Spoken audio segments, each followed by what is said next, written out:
Assalamualaikum warahmatullahi wabarakatuh. Shalom, selamat sore. Perkenalkan, nama saya Indra Ridwansyah dengan NIM F01215112.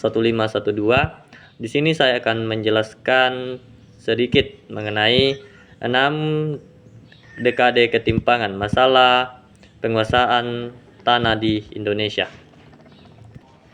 Nah, sebelum saya masuk ke dalam materi 6 dekade ketimpangan, di sini saya akan menjelaskan sedikit mengenai apa itu agraria. Nah, istilah agraria itu sendiri adalah mengacu kepada hal-hal yang terkait dengan tanah atau kepemilikan tanah, khususnya hak-hak penguasaan dan hak-hak pengelolaan tanah. Nah, kata agraria berasal dari bahasa Latin yaitu ager, yang bermakna wilayah tanah pertanian atau sepetak tanah yang di dalamnya terdapat tanaman, binatang, air, mineral, dan pemukiman.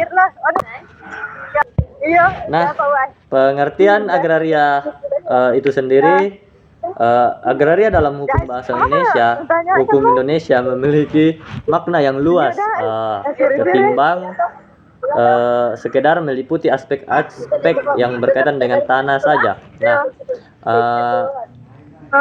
dalam Undang-Undang Pokok Agraria 1960, selanjutnya disebut UUPA, kata agraria mengacu pada semua sumber daya alam meliputi tanah, air, dan ruang angkasa, serta kekayaan alam yang tergandung di dalamnya. Nah, selanjutnya di sini saya akan menjelaskan tentang kebijakan pertanahan dan konflik tanah pada Orde Baru. Pemerintah Orde Baru, khususnya Orde Baru Soeharto, membawa perubahan besar pada politik agraria di Indonesia pasca 1965. Berbeda dengan rezim sebelumnya, di mana politik agraria memiliki pandangan mengenai tanah untuk rakyat dan tanah untuk penggarap, untuk petani penggarap. Yang dijalankan melalui program land reform. Maka politik agraria rezim Orde Baru adalah untuk mendukung investasi skala besar di Indonesia. Nah, dampak dari rezim Orde Baru tersebut adalah di mana terdapat aktivitas ekspekulasi atas tanah menjadi bagian integritas dan penyediaan tanah untuk kepentingan bisnis. Dalam hal ini di mana tanah lebih cenderung untuk bisnis, bukan lagi untuk pertanian berskala besar di Indonesia. Nah, secara umum karakter utama politik agraria itu sendiri, politik agraria pada Orde Baru itu sendiri adalah memperlakukan tanah dan sumber alam lainnya sebagai komoditas yang membuka ruang bagi penetrasi perusahaan dan investasi skala besar ke dalam wilayah pedesaan. Dan menyingkirkan kebutuhan tanah bagi petani di pedesaan.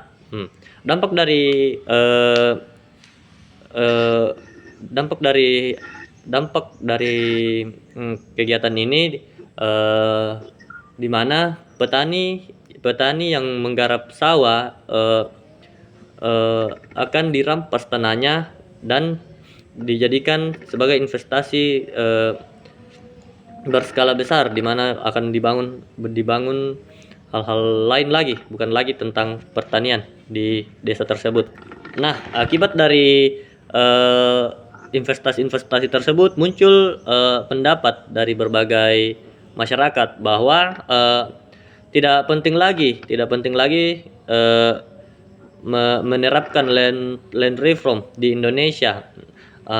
Tetapi yang lebih diperlukan adalah redistribusi penduduk melalui program transmigrasi dan peningkatan produktivitas petani melalui program intensifikasi pertanian pada skala besar pada skala kecil. Nah, masyarakat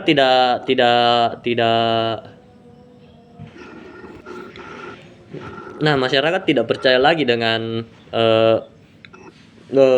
pertanian skala besar di Indonesia karena adanya Orde Baru ini. Mereka lebih percaya dengan pertanian skala kecil untuk menunjang kehidupan mereka.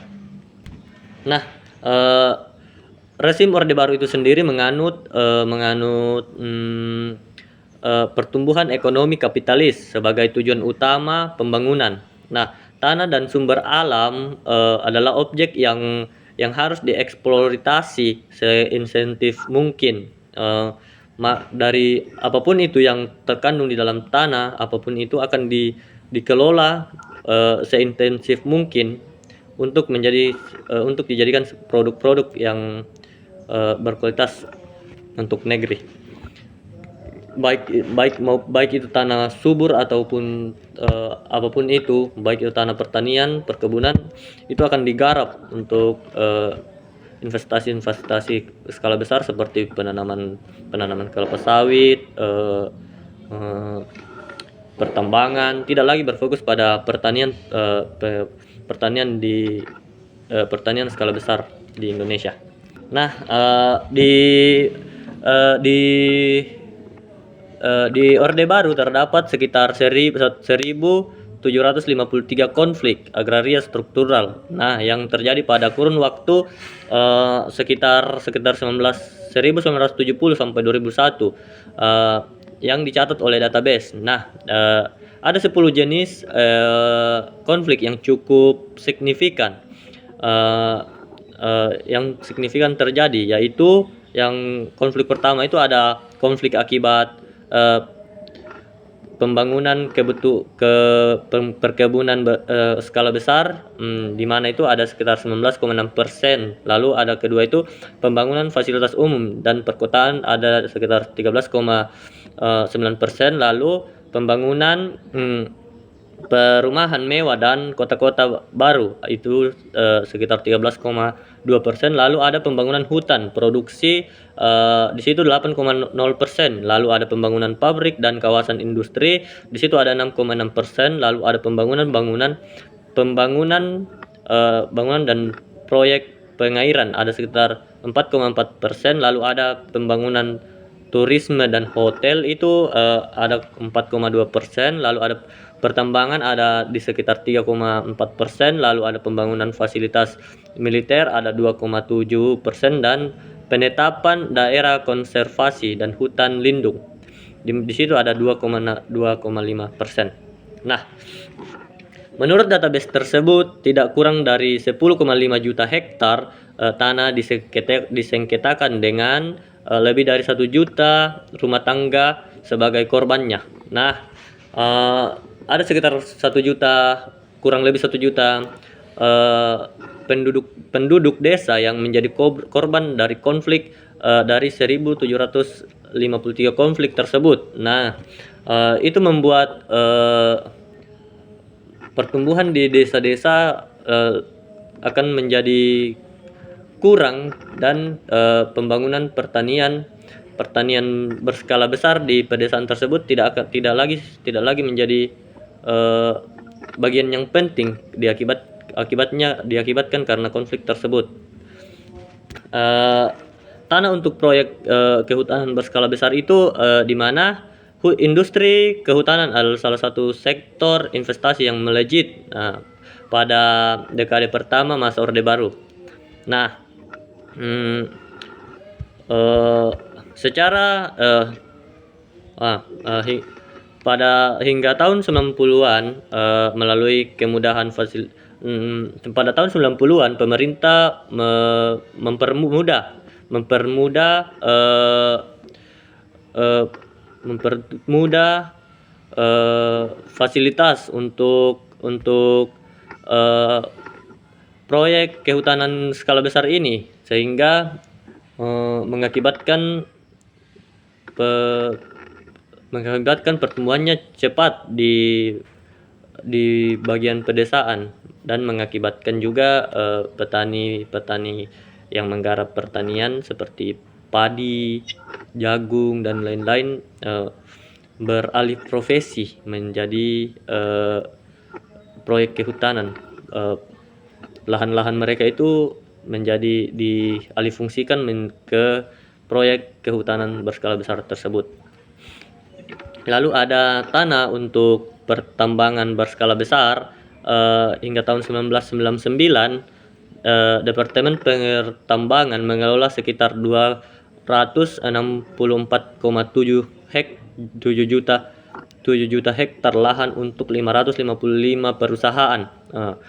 Perusahaan-perusahaan itu seperti ada perusahaan untuk perusahaan swasta, BUMN maupun perusahaan dari luar negeri yang mengelola sekitar 264,7 juta hektar itu.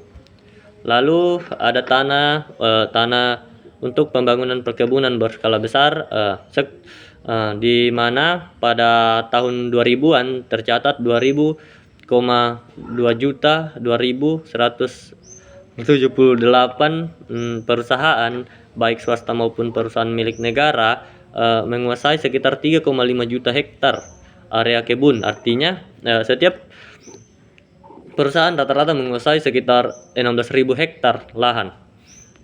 Nah, terus ada tanah untuk pembangunan kota baru dan pariwisata. Nah, ini juga terdaftar tertinggi, berada dalam daftar tertinggi. Ini juga berada dalam daftar tertinggi penguasaan tanah di Indonesia.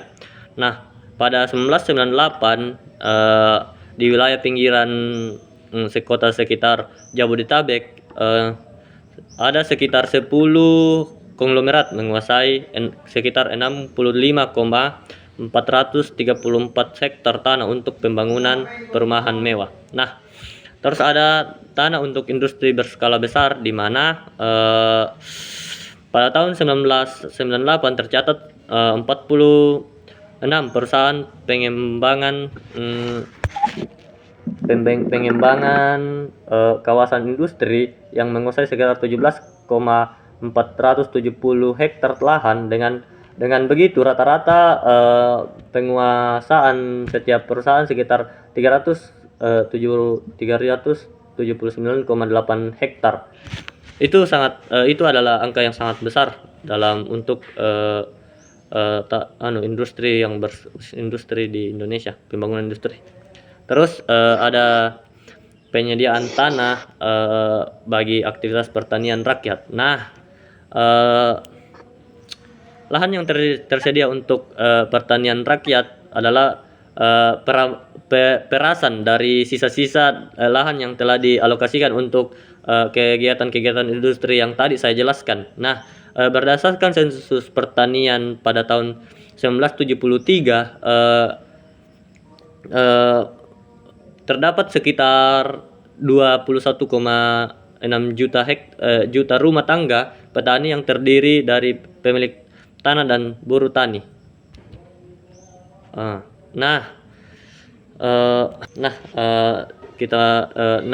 Ketimpangan distribusi tanah dan kemiskinan di pedesaan, di situ ada dua kondisi yang turut menyumbang bagi meluasnya kemiskinan di wilayah pedesaan di Indonesia. Pertama itu terus meningkatnya presentasi jumlah petani kecil. Nah, yang proporsinya sudah besar. Dari tahun 1963 sampai 2003 lebih dari 40%. Kondisi yang kedua itu ada pertumbuhan jumlah rumah tangga petani yang tidak memiliki tanah. Nah, misalnya ada sekitar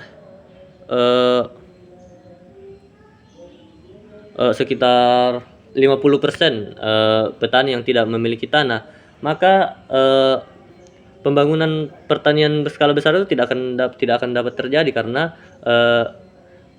ada sekitar 50% petani yang tidak memiliki tanah, maka mereka tidak akan punya tempat untuk mengelola pertanian tersebut. Lalu ada sekitar 40% petani yang mengelola pertanian skala kecil. Nah, sekitar 40% itu mereka hanya mengelola pertanian kecil, misalnya yang tidak cukup 1 hektar luasnya pertanian tersebut, tanah yang mereka kelola. Terus ada petani kecil yang rata-rata penguasaan tanah oleh petani.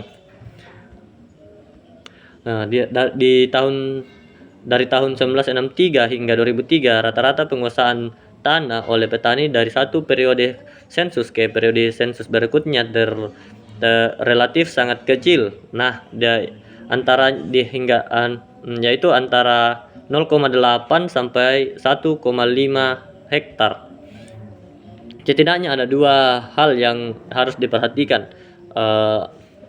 tentang angka rata-rata penguasaan tanah oleh rumah tangga petani. Yang pertama itu, mereka tidak memerlukan syarat minimum yang ditentukan oleh Undang-Undang Pokok Agraria dan peraturan pendukungnya. Nah, yang kedua, secara umum rata-rata penguasaan tanah setelah kemerdekaan tidak banyak berubah dari situasi masa kolonial. Mereka itu misalnya menggarap hanya sekitar 0,5 hektar lah. Tidak cukup 1 hektar mereka garap dari masa kolonial hingga Orde Baru. Mereka tidak dapat meningkatkan tanah yang mereka garap. Mereka hanya menggarap 0,5%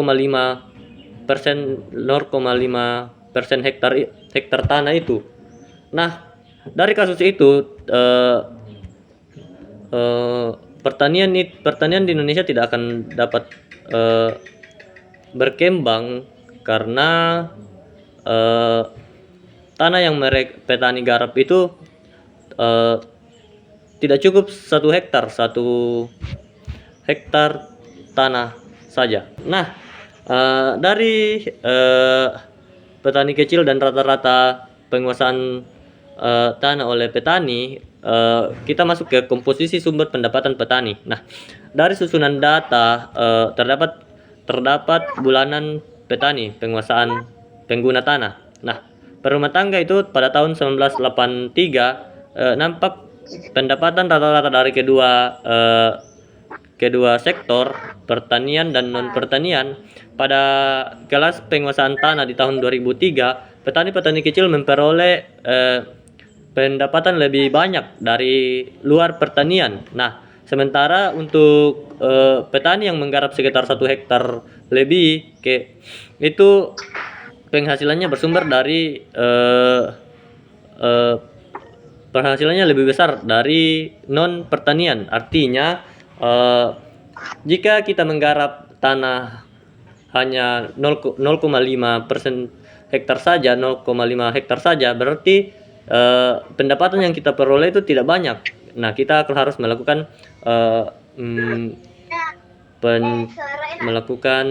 hal-hal lain untuk mendapatkan penghasilan. Misalnya kita melakukan kuli bangunan atau masuk ke perusahaan-perusahaan pabrik-pabrik seperti perusahaan sawit dan lain-lain.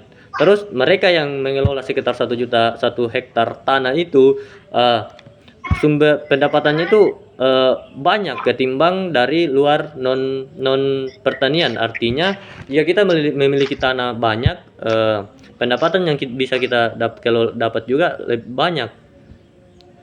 Nah, terus kita masuk ke distribusi penguasaan tanah di antara petani. Nah, eh, di tabel 8 memperlihatkan gambaran penguasaan tanah oleh petani dalam 4 sensus terakhir. Nah, yaitu dalam kurun waktu 1973 sampai 2003. Dari gambaran tersebut dapat dilihat dinamika perubahan dalam kelompok-kelompok rumah tangga petani pengguna lahan landholders berdasarkan kategori luas tanah yang dikuasai.